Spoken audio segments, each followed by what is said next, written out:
Hi all, അസ്സലാമലൈക്കും. Welcome back to Silna's kitchen. ഇന്നത്തെ recipe നല്ലൊരു വെറൈറ്റി ടേസ്റ്റി ആയിട്ടുള്ള ഒരു അടിപൊളി ഈവനിങ് സ്നാക്സിന്റെ റെസിപ്പിയാണ്. കുട്ടികൾക്കും വലിയവർക്കും ഒരുപോലെ ഇഷ്ടാവുന്ന നല്ല കിടിലൻ ടേസ്റ്റി ആയിട്ടുള്ള ഒരു അടിപൊളി പലഹാരത്തിന്റെ റെസിപ്പിയാണ്. ഇതെങ്ങനെയാണ് തയ്യാറാക്കി എന്നറിയാനായിട്ട് വീഡിയോ സ്കിപ്പ് ചെയ്യാതെ മുഴുവനായിട്ടൊന്ന് കണ്ടു നോക്കണേ. റെസിപ്പിയിലോട്ട് കടക്കുന്നതിന് മുമ്പായി സിൽനാസ് കിച്ചൺ ചാനൽ ആദ്യമായിട്ട് കാണുന്നവരാണെങ്കിൽ പ്ലീസ് ഒന്ന് സബ്സ്ക്രൈബ് ചെയ്തേക്കണേ. ഒപ്പം തന്നെ ഈ വീഡിയോസ് നിങ്ങൾക്ക് ഇഷ്ടപ്പെടുകയാണെങ്കിൽ ഒരു ലൈക്ക് ചെയ്ത് ഷെയർ ചെയ്ത് ഹൈപ്പ് ചെയ്ത് സപ്പോർട്ട് ചെയ്യാനും മറക്കരുത്. ഇനി നമുക്ക് ഇതെങ്ങനെയാണ് തയ്യാറാക്കുന്നതെന്ന് നോക്കാം. ഇതിനായി ആദ്യം തന്നെ മിക്സിയുടെ ജാർ എടുത്തിട്ട് അതിലേക്ക് 250 ml കപ്പിന്റെ അളവില് 3 കപ്പ് അവലാണ് ഇട്ട് കൊടുക്കുന്നത്. ഇതൊന്ന് പൊടിച്ചെടുക്കാം. ഒരുപാട് നല്ല നൈസ് ആയിട്ടല്ല, കുറച്ചൊരു തരിതരിപ്പോട് കൂടി വേണം ഇത് പൊടിച്ചെടുക്കാനായിട്ട്.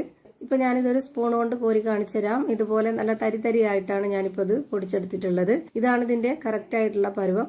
ഇനി ഇതൊന്ന് മാറ്റി വെച്ചേക്കാം.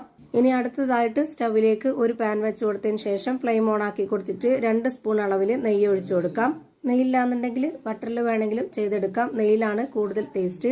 ഇനി ഇതിലേക്ക് നല്ലൊരു മണത്തിന് വേണ്ടി ഒരു 3 ഏലക്ക ഇട്ട് കൊടുക്കുന്നുണ്ട്. ഇനി ഇതിലേക്ക് 1/2 കപ്പ് അളവിൽ ചിരകിയ തേങ്ങ ചെറിയൊരു മിക്സിയുടെ ജാറിലേക്ക് ഇട്ട് കൊടുത്തിട്ട് ഒന്ന് ക്രഷ് ചെയ്തെടുത്തിട്ടാണ് ഇതിലേക്ക് ഇട്ട് കൊടുക്കുന്നത്.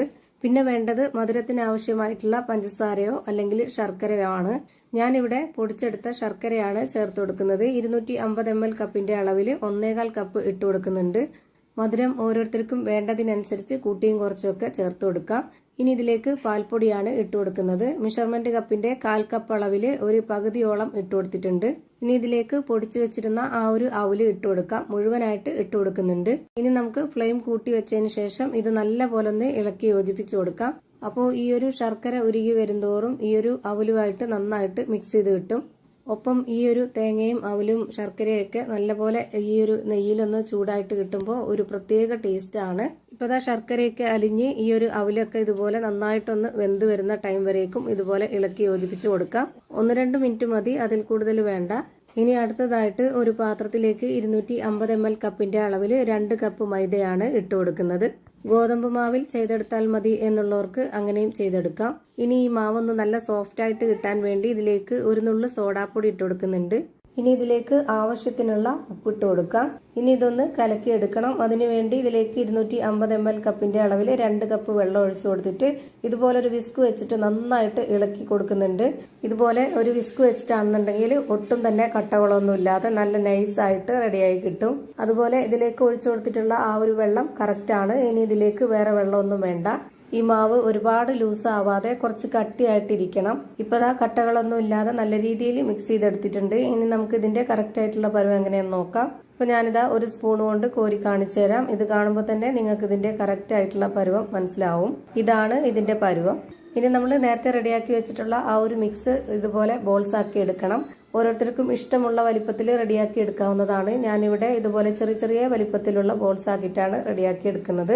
ഓരോ പ്രാവശ്യവും നമ്മളിത് റെഡിയാക്കി എടുക്കുമ്പോൾ കൈയൊന്ന് വെള്ളത്തിൽ നനച്ചെടുത്തതിന് ശേഷം ഇതിൽ നിന്ന് കുറച്ചെടുത്ത് നല്ലപോലെ കയ്യിൽ അമർത്തി എടുത്തിട്ട് വേണം ഈ ഒരു സൈസിൽ റെഡിയാക്കി എടുക്കാനായിട്ട്. അപ്പൊ ഇത് പൊടിഞ്ഞു പോകത്തില്ല.